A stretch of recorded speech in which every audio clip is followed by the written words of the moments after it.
Erokamano ahinya. Julius Okelo ma bende na achiel kuom jodongo ma bende ng'ado rieko e weche mag luo gi timbegi agombo no miye tur fuong' ka kendo aneno kanyo ka nitiere ote mamoko ka.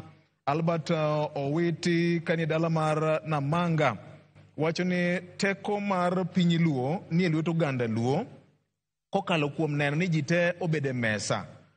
Openjo ka kendo ubro duoko ni to duol ma kelo kanyakla jotelo mag piny luo giyalo ga weche mage. Ma en penjo mag geno ni dhi ne Dr. James Ikal jakom mar duol. Japiny penjo ka ni to uyalo ga weche mage. To chako penjo kanyo to weche mag yalo go be gimiyo ga jopiny feedback to gi progress report wach mangima mokalo ndi. Erokamano jaduong' mokwongo chiwe nondi matin then ituch chuny wach. Erokamano ago erokamano.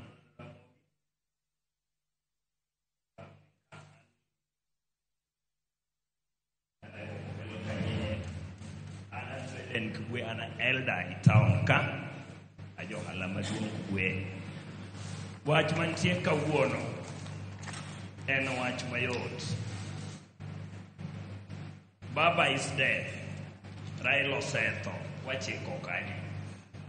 Maya paro ni wach maduong mwadwa neno to ng'ama nyalo terowa e Kanaan ka baba nyowewa e tienda agenga aora. Awacho kama wan joluo kwawe kabila moko nene ok wayier ga jatelo juogi ema ne chiewga kuom ng'ato. For example, ka nene Ramogi Lang ni otho neno tieko 125 years beya ka nene Owila Ratuoro nokoro nitie ng'ato mowe ich mano nokoro Ramogi Ajwang'. Ramogi Ajwang' no kanonyuol no lidwa ka joluo biro kaka Ramogi Ajwang' otho, it is almost 500 to 700 years. Odinga no kao mnatelo gimoro 1940s. Koro gima wan wawainwa dhi kanye gini biro automatically to wadonjo i sirikal kama nyowewa e ora.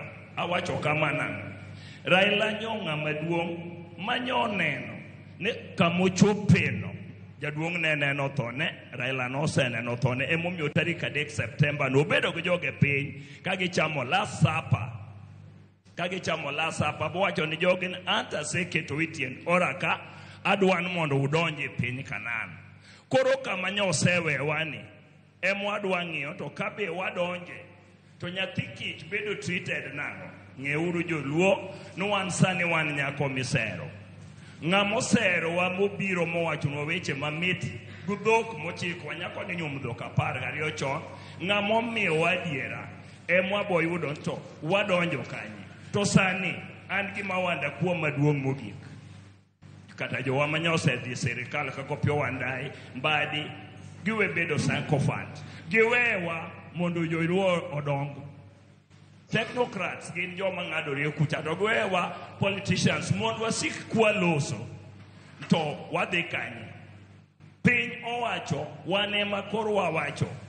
Mar ariyo akwayo youth leader ne jatelo wuoyo mos Dr. Oburu we jopiny omiye wach kech ka kinyi wuok idhi kache wacho ma iwuok idhi kache wacho ma idhi kelo confusion kuom oganda. Chon nene ka kata karel wuoto bedo elders pito gima elders owacho ema wan owacho jatelo kuo mang'eny mane momiyo duoko no erokamano ahinya. Erokamano jaduong', erokamano ahinya. Linda Ogweno thuolo koro mari. Linda Ogweno